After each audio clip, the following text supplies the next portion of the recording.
Good morning, good evening, good night. We're watching this transmission. Tis I, Mike Martins, bringing you a very important discussion here. It was an article from a week ago, but I kind of want to bring it up because it's kind of important, and it's from the Star, the Vancouver Star, and it deals with what's the destruction or the collapse or the decay. Is better, the decay of major cities. San Francisco is decaying. Portland, Oregon's decaying and falling apart into poop holes. Vancouver, Sydney, Melbourne, Auckland, London, all these major cities are starting to see mass exodus of people, and the people that can't get out of those major cities because they were bought out, the people that can get out end up being days away from being homeless, or they're like a check away from being completely homeless. And that's what's been happening a lot. And I brought up a video earlier. I'll leave it at the end of this video about tent city in Vancouver out of control. This is pretty bad, and tent cities are getting taken down as fast as they're getting put up. And it's going to be harder to stop because there's the people that can't exodus the major cities are having a really tough time making ends meet. Now, Vancouver-area and mayor under fire for suggesting homeless people are raping and pillaging a city. Now, we see this happening in major cities with the feces on the ground and urine and I don't want to get into that. Needles everywhere, and it's getting pretty bad.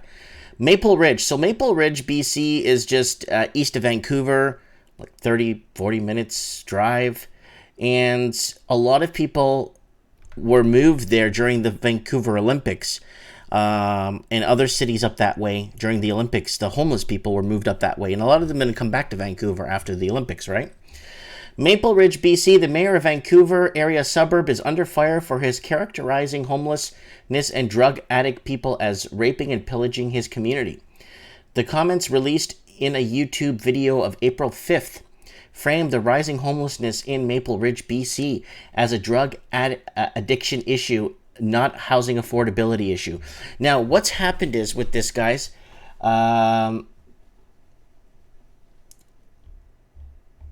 there's an erected fence around someone's place. Let's read this. Security guards watch the front gate at Anita's place of Maple Ridge. Earlier this winter, the city erected a fence and started a pass system letting only verified people into the site. Residents said it was like living under a siege and violated their right to privacy. Wow. So it's getting pretty bad, and we see it happening. The fall, the decay, the skyscraper dark ages we're entering right now. We're entering a skyscraper dark age, and I've been saying that for years now.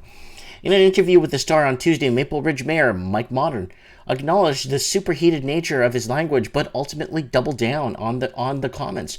"You're probably right to call me in on it," Morden said, "but the neighborhoods are being raped and pillaged for everything that isn't bolted down." Now, let me give you some personal experience of myself.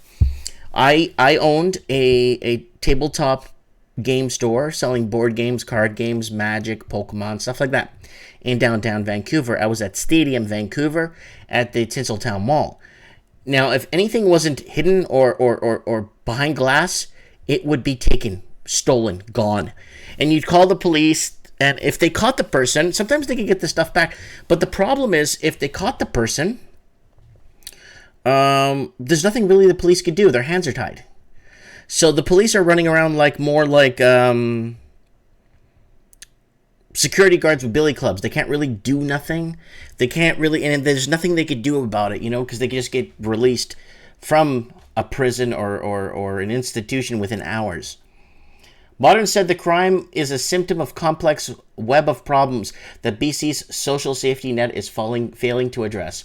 You've got criminals who are essentially feeding users a lot of drugs to keep them doing what they're doing, and thefts are required to feed the habit, he said. Morden said in his community doesn't have the social supports to deal with rising homelessness and growing opioid crisis, that there's much work to be done to strengthen the social safety net. that has failed thousands of people, including at one time his own son. But one poverty advocate said Morden's rhetoric represents a politics of fear that does little to help people who need it the most. The mayor has a consistent message, which he pits housed residents of his community with the homelessness residents of his community, said Ann Cooper, staff lawyer at Pivot Legal Society and a longtime advocate for people experiencing homelessness. Mounting tensions among the Maple Ridge residents about homelessness accumulated in the city, putting a long-time encampment of tents under 24/7 guard in March.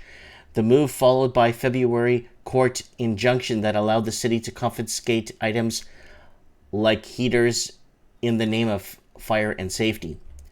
So this is pretty big, because a lot of cities are falling to this, and now the smaller cities outside of the major cities, okay, are falling ransom. They're in ransom mode. They're at their knees. Like, what do we do? Our infrastructure isn't designed to facilitate this many homeless people. We never had this many homeless people. A lot of people are sleeping in vehicles, but not only that, is that we weren't, okay, our infrastructure wasn't designed for a buyout. We were bought out by foreign investors, plain and simple. Laundered money, billions of dollars. We couldn't afford to buy in our own cities. We left. The ones that could went out and bought houses like I did. I left and I said, screw this. I'm taking my down payment I saved in Vancouver and I'm going to buy a house free and clear out 2 hours outside the city. And I did that. But a lot of people don't have that chance, or you don't even have the bus fare to get to the next city to apply for a job or something. So it's gotten so bad that a lot of middle class is entering this. And there's a lot of people giving up right now and a lot of people feeling down. But our infrastructure is not designed for buyouts. Okay, when you got a city like Vancouver with 86,000 empty units owned by investors, that puts a strain on the housing and that raises the price of rent, right? While enforcing a fire safety order, dozens of tent cities residents were ordered out of the camp and were not permitted to return. Where those residents should go has been the subject of heated squabbling between Maple Ridge's city council and BC government, with the mayor claiming his city is already doing more than its fair share to help people experiencing homeless. Okay, guys, it's gotten so bad that I know coffee shops in this town, Maple Ridge, coffee shops and little restaurants, they're just closing down with the amount of break-ins they're getting, the amount of violence the employees there are facing by some of the people, especially the ones that are off the drugs and they're having a hard time scoring their next hit. And a lot of people, innocent people, get caught up in this web, right? In response, the mayor released a 34-minute interview conducting the PR firm to clarify his position on increasing the homelessness in his city. We feel we have done more than our share, but people keep coming to our community and we just can't get to the top of it, which is largely an addictions problem, he said in the video. This is about fentanyl. That is the problem.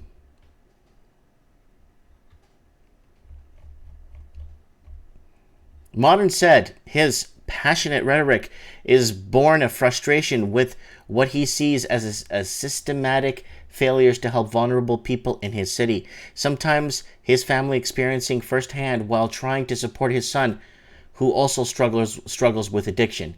He said his son, who is now 34, has a complex series of challenges that BC's healthcare system failed for years to properly diagnose. We keep pressing for health assessments to be done, and all they would do is look at him and say, you're a drug addict. How much drugs do you use? Morden said. It wasn't until they finally got an assessment and access to individually tailored supports that things started to turn around. I think everyone needs to be assessed on an individual basis, he said. Our healthcare system has gotten to the point where it's starting to use one hammer to try and fix multiple different problems. Morden is especially critical of the province's modular housing strategy.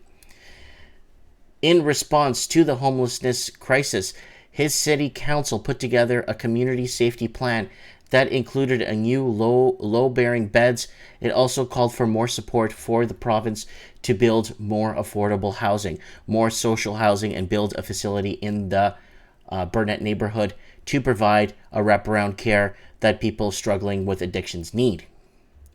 Morden said the province rejected the plan in favor of second modular housing project that he described as one-size-fits-all approach that neglects the complex needs of many people. So here's the deal with this, guys, and I'm gonna play this out for you guys so you know.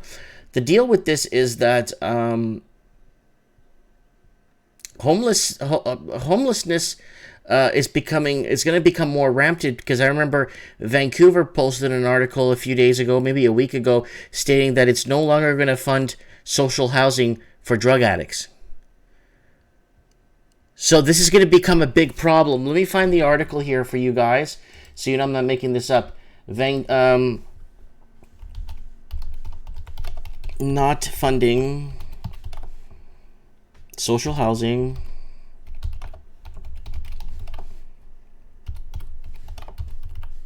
Let me see if I could find this. They're proposing Action Recover BC Housing. Yeah. Funding. Is this it here?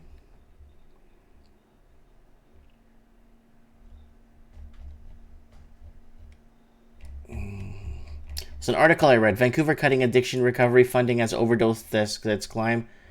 Yeah, they're what they want to do is get people out of the houses, and basically so they don't die alone or something.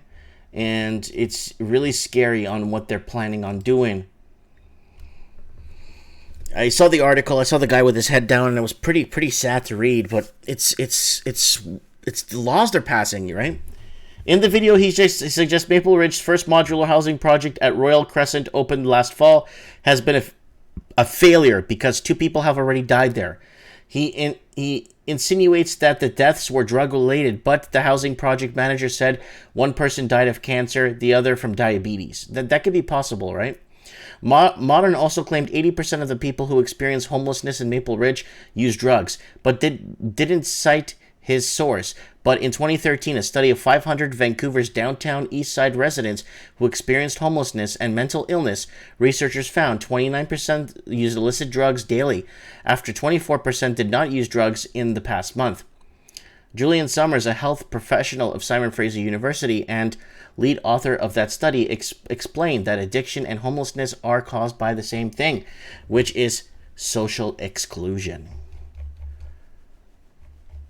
So we're almost done, guys. Let me finish this. It could include everything from living in economical disadvantage, parts of the city being shunned by mainstream society, to not being able to find a job. Summers agreed with Moderne's assessment that any solution to homelessness and drug use involves a complex range of resources, not just housing. Modular housing is a stopgap solution, and it can help, said Summers, but it's not an adequate response to the growing number of people who are homeless, because the imminent psychological need, Indigenous-related needs, youth-related needs. Summers, who has studied addictions and mental health issues for 20 years, said the mayor's comments were helpful. I think that language is unnecessarily inflammatory. He said, this is an issue of social and economic exclusion, not a Viking invasion. So they're trying to say raping and pillaging as a Viking invasion. Cooper and Stunch advocate for the people living in poverty, agreed that any solution to homelessness will be complex. But it goes on and blah, blah, blah. She took particular exception.